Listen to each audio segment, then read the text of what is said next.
ये भंडारा जब कोई दिव्य मूर्ति, श्रेष्ठ आत्मा, पवित्र संत, तेजस्वी, तपस्वी, यशस्वी संत उसमें से भोजन ग्रहण कर लेता है और उसकी दृष्टि पड़ती है और साधु संत उसमें से प्रसाद लेते हैं और अनेक जगह के लोग, रिश्तेदार ही नहीं, जिनसे कोई मतलब ही नहीं है, जान पहचान नहीं है, वो भी आकर के एक पूड़ी खाते हैं। उसका नाम भंडारा होता है।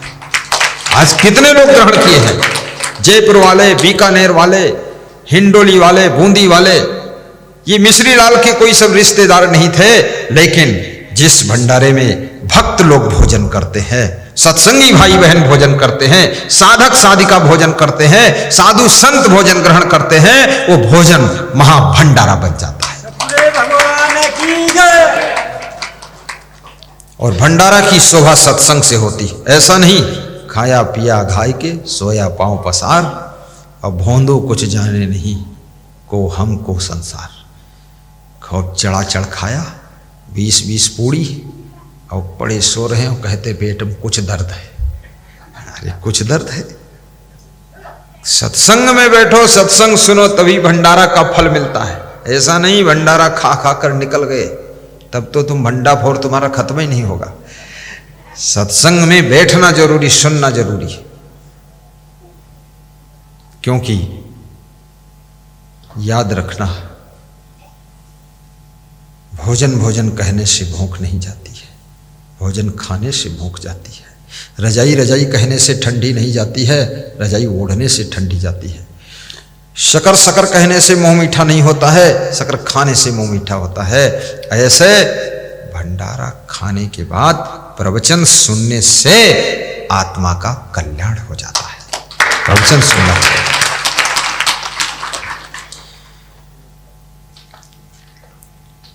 भगवान श्री राम शिवरी को समझाते हैं कि शिवरी, रोज तो मैं भी तेरे को मिल नहीं सकता और तेरा गुरु भी तुझको रोज नहीं मिल सकता, परंतु प्रथम भक्ति संतन कर संगा, संतों का सत्संग सुन लेना।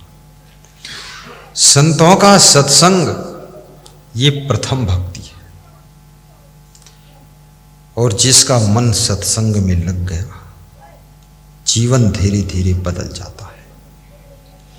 स्वभाव बदलता है, भाव बदलता है, प्रभाव बदलता है, श्रद्धा भाव बढ़ता है।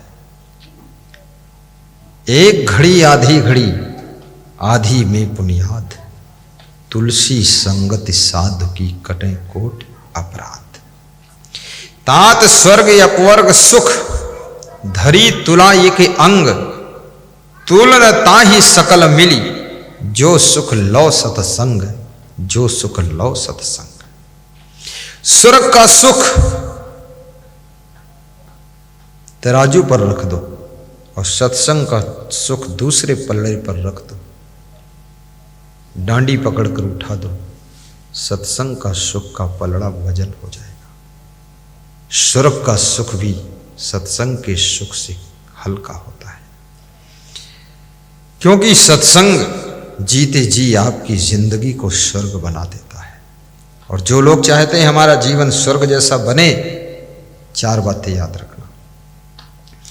स्वर्ग स्थितानाम इह जीव लोके, चत्वारि चिन्हानि वसन्ति देहे, दान प्रसंगो मधुरा च वाणी, देवार्चनम ब्राह्मण तर्पणश्च। स्वर्गे स्थितानाम इह जीवलोके, चत्वारि चिन्हानि वसन्ति देहे, दाने प्रसंगो मधुरा च वाणी, देवार्चनम ब्राह्मण तर्पणश्च। 4 लक्षण जीवन को स्वर्ग बना देते हैं। और 4 लक्षण जिसमें हो तो इस जन्म के पहले जहां उसका जन्म था वहां वह स्वर्ग का सुख भोग रहा था। नंबर 1, मधुराचा वाणी, जिसकी वाणी मधुर है। कितना तुम गुस्सा में बोलो, जोश में बोलो, चिड़चिड़ा कर बोलो, नाराज होकर बोलो, उलझ कर बोलो, उससे कोई भी कुछ दुनिया के अंदर होने वाला नहीं। आप प्रसन्न होकर बोलो, कम बोलो, धीरे बोलो, प्रेम से बोलो, कभी जरूरत पड़ गई किसी को डांटने की, डांट दो, फिर प्रेम से बोलो उससे। बस वाणी का सुधार आपकी जिंदगी को, आपके घर को, आपकी दुकान को भी स्वर्ग बना देता है। दुकान पर कोई ग्राहक है, उससे भी प्रेम से बोला करो, ग्राहक से नाराज ना हुआ करो, कटर कटर मत बोला करो, मधुरता से बोला करो। और अपने माता पिता से भी मधुरता से बोलो। कभी माता पिता डांट दें, मैंने बताया ना, उनका डांटना ही तुम्हारे लिए अमृत है, टॉनिक है। वो बुरा मत मानना, क्योंकि माता पिता फिर तुमसे प्रेम ही करेंगे। और दानम, जो लोग दान करते हैं, दान करना छोटी बात नहीं है। जब कृष्ण से अर्जुन ने पूछा था कि जिंदगी को नरक बनाने वाली कौन सी चीजें हैं, तो कृष्ण ने कहा था 3 बातें मनुष्य की जिंदगी को नरक बना देती। कौन कौन? बोलो, श्लोक बोलो। त्रिविधम नरकस्य इदम नाशनम आत्मनः। बाबा बोलिए। त्रिविधम नरकस्य इदम नाशनम आत्मनः। कामः क्रोधः तथा लोभः तस्मात् एतत्त्रयं त्यजेत। एतैः विमुक्तः कौन्तेय तमोद्वारैः त्रिभिः नरः आचरति आत्मनः श्रेयः ततो याति परां गतिम्। त्रिविधं नरकस्येदं द्वारं नाशनम् आत्मनः। कामः क्रोधः तथा लोभः तस्मात् एतत्त्रयं त्यजेत। 3 चीजें मनुष्य के जीवन को नरक बनाती है। नंबर 1 काम, दूसरा क्रोध, तीसरा लोभ। इसलिए लोभ को बहुत खतरनाक कहा गया है। लोभ पाप का बाप है, इसको पाप का बाप बताया गया है कि जब लोभ आता है आदमी को अंधा कर देता है। फिर वो भगवान की मूर्ति को भी चुरा कर बेच लेता है, यहां तक नीचे गिर जाता है। लोभ उसको अंधा बना देता है। फिर मां के जेवर भी चुरा लेता है, लोभ उसको अंधा करता है। और फिर वो गुरु के पास भी बेईमानी चोरी शुरू कर देता है। लोभ आसान चीज नहीं, बहुत कठिन है। सिर्फ लोभ को जीतने का अस्त्र यदि कोई है, केवल और केवल वो दान है। दान जो मनुष्य करता है और लोभ को जीतता है, वही दान कर पाता है। जब तक लोभ को जीत नहीं पाओगे तो 1 रुपया तुम दान कर नहीं पाओगे। जब तुम दान करने के लिए सोचते हो तो लोभ आकर के तुमको रोकता है, कई तरह से समझाता है। लोग कहता है अरे बहुत से लोग दान कर रहे हैं, बड़े बड़े सेठ लोग कर रहे हैं, अपने करने क्या जरूरत है। लेकिन पूड़ी खाने का नंबर आता तब नहीं कहते कि बड़े बड़े लोग खा रहे हैं, अपने खाने की क्या जरूरत है। जब रात में रजाई ओढ़ने का नंबर आता तब नहीं कहते बड़े बड़े लोग ओढ़े हैं, अपने को ओढ़ने की क्या जरूरत है। दान करने का नंबर आया तो बोलते अरे बड़े बड़े सेठ लोग कर रहे हैं। सेठ लोग जो कर रहे हैं उनको पुण्य उनका मिलेगा, हम जो करेंगे हमारा पुण्य हमको मिलेगा। वो सेठ से क्या लेना देना, वो करोड़ दान करेगा, मेरे पास जो है मैं भी दान करूंगा। दारिद्र्यनाशनम दानम शीलम दुर्गतिनाशनम अज्ञान नाशिनी प्रज्ञा भावना भय नाशिनी। अपने क्षेत्र में अगर क्षमता हो आश्रम बनाने के लिए भूमि दान भी करिए। अगर क्षमता हो तो गौ सेवा के लिए चारा दान कीजिए। यहां पर एक गौशाला है कोटा के अंदर, मैं उसको रामधाम के सामने है, क्या नाम उसका है, गोदावरी धाम। हाँ वहां मैं गया था, तो वहां एक आदमी बैठा घास बेच रहा था, बरसिया। तो उसने मेरे से कहा आप घास खिला दो गाय को, तो हमने कहा लाओ खिला देंगे, खिला दिया। तो मैं शुरू से ही वहां गेट पर जो बैठे थे उनको भी सबको दक्षिणा देना शुरू किया, सबको दिया दक्षिणा, और घास वाले को भी दिया। और घास वाला बोला घास खिला दो। तो हमने एक पोटली खिलाई, फिर दूसरी लिया, बोले इसको खिला दो, फिर और लिया और खिला दो और खिला दो और खिला दो, पूरा डाल दिया। तो हमने कहा पैसे भी तो देना पड़ेगा, ऐसे खिलाते हो? बोले पैसे तो आपने इतने दे दिए हैं, कुछ पता नहीं। तो हमने कहा कैसे दे दिए? बोले प्रवचन सुनता हूँ यूट्यूब में, धन्य हो गया मैं। आपका ज्ञान सुनता था, तुम कहाँ मिलोगे ढूंढ रहा था, ये गौ सेवा करते करते तुम्हारा दर्शन हो गया। सही बात, गौ सेवा से भी दर्शन हो जाता है। अब इस आश्रम में, ये तपस्थली आंवली आश्रम जो है कोटा में, इस आश्रम में भी कल रात 9 बजे से गौशाला शुभारंभ हो गई है। जालौर से गायें आई हैं और गायें सब प्रवचन सुन रही हैं, बहुत खुश हो रही हैं कि ऐसी जगह कभी नहीं मिली थी। अब साधु ब्रह्मचारी सेवा करेगा, मेरा गोबर उठाएगा। सब खुश है क्योंकि सुबह से ये 25-30 साधु जा जाकर सफेद ड्रेस दिखा कर आ गए हैं। तो गाय सोच रही है पगड़ी बांध बांध कर आता है, साधु कौन है? सब दर्शन करके आ गए गायों का। मैं भी गया, उसको देखा, भगत भी जाकर देखा है।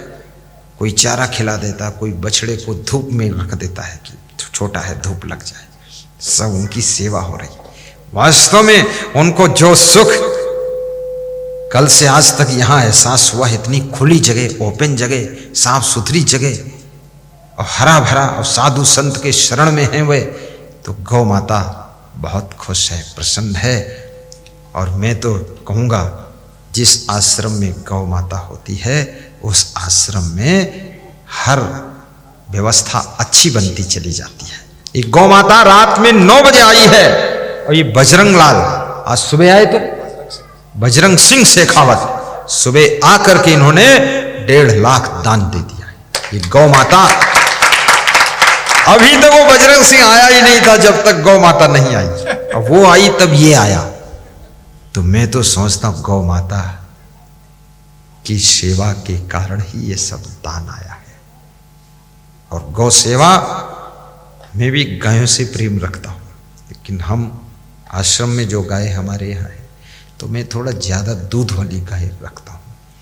25 लीटर दूध, 40 लीटर दूध, दूध ही दूध, ऐसी गाय। भगत को पिलाओ दूध, 2-2 लीटर दूध बनाओ, खीर दूध की, सेवई दूध की, ऐसा। तो ये गाय सेवा, पूजनी गाय है, देशी गाय है, जालौर की गाय है, मारवाड़ी गाय है, पूजा के लिए है, दर्शन के लिए है, और थोड़ा दूध देगी। आज उसके दूध का मैंने काढ़ा पिया। आज तक ऐसा टेस्ट किसी दूध में आया नहीं था, वो अजीब टेस्ट का दूध था, एकदम शुद्ध पवित्र दूध। तो गाय की सेवा भी, इसके लिए भी हमको त्याग करना पड़ता है, तप करना पड़ता है, तभी आप इनकी सेवा कर पाओगे। और त्रिविधम नरकस्येदम द्वारम, कामा क्रोधा लोभा, लोभ का त्याग, क्रोध का त्याग और काम वासना का त्याग। गृहस्थ आश्रम में रहो, पति व्रत और पत्नी व्रत का भी नियम पालन करो। मन फिसलने की कोशिश करेगा, हजारों जगहें ऐसी आएंगी जहां मन डगमगाएगा, लेकिन याद रखना, डगमग छाड़ दे मन बौरा, इस पगले मन को जो कंट्रोल कर लेता है उसका मन मंदिर बन जाता है, दिल देवालय बन जाता है, तन तीर्थ बन जाता है, और उसका हर कर्म धर्म बन जाता है। मन को संभालो, कभी मन को भटकने मत देना। कुछ नहीं है संसार में, मन मारा बांदरा रे, घनी छलांगा मारे, राजस्थानी भजन है, मन मारो बांदरो रे। आपका मन मंदिर बनेगा, और क्रोध के आने पर भी क्रोध को रोक लेना, आप लक्ष्मी के अधिकारी बनोगे।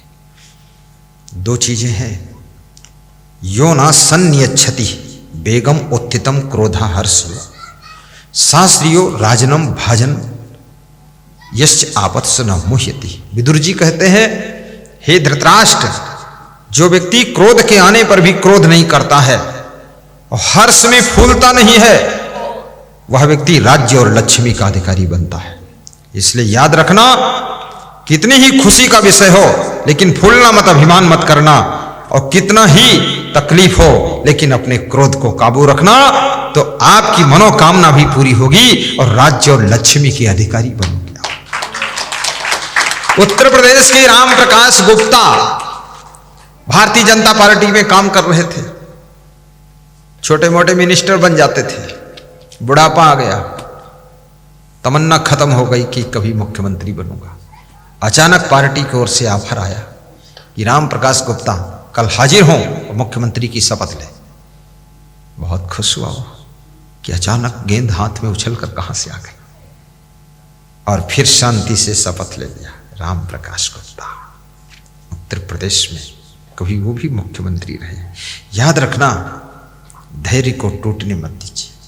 अगर राजनीतिक पार्टी में भी तुम काम करते हो, पार्टी तुमको कोई मिनिस्टर नहीं बनाती है, तो भी आप शांति बनाए रखना। किसी प्रदेश का एक नेता, उस प्रदेश के बहुत से लोग सांसद सब कहते थे मेरे को मिनिस्टर बनाओ, मेरे को बनाओ, तो राष्ट्रीय अध्यक्ष ने कहा कि तुम संतोष कर लो, इस होड़ में सब तंग कर रहे, तुम तंग ना करो। बोले मैं मिनिस्टर नहीं बनूंगा, हम जो आज्ञा होगी वो करूंगा। वो मिनिस्टर नहीं बना, 10 साल बाद उसको मुख्यमंत्री बनाया गया और 13 साल तक मुख्यमंत्री बना रहा। छत्तीसगढ़ प्रदेश का डॉक्टर रमन सिंह मुख्यमंत्री 13 साल तक। उसने मांग भी नहीं रखा, फिर भी उसको बुलाकर बनाया गया। संतोष सब जगह रखो, घर में भी संतोष, आश्रम में संतोष, राजनीति में भी संतोष। धैर्य रखो, घबराओ मत, हड़बड़ाओ मत।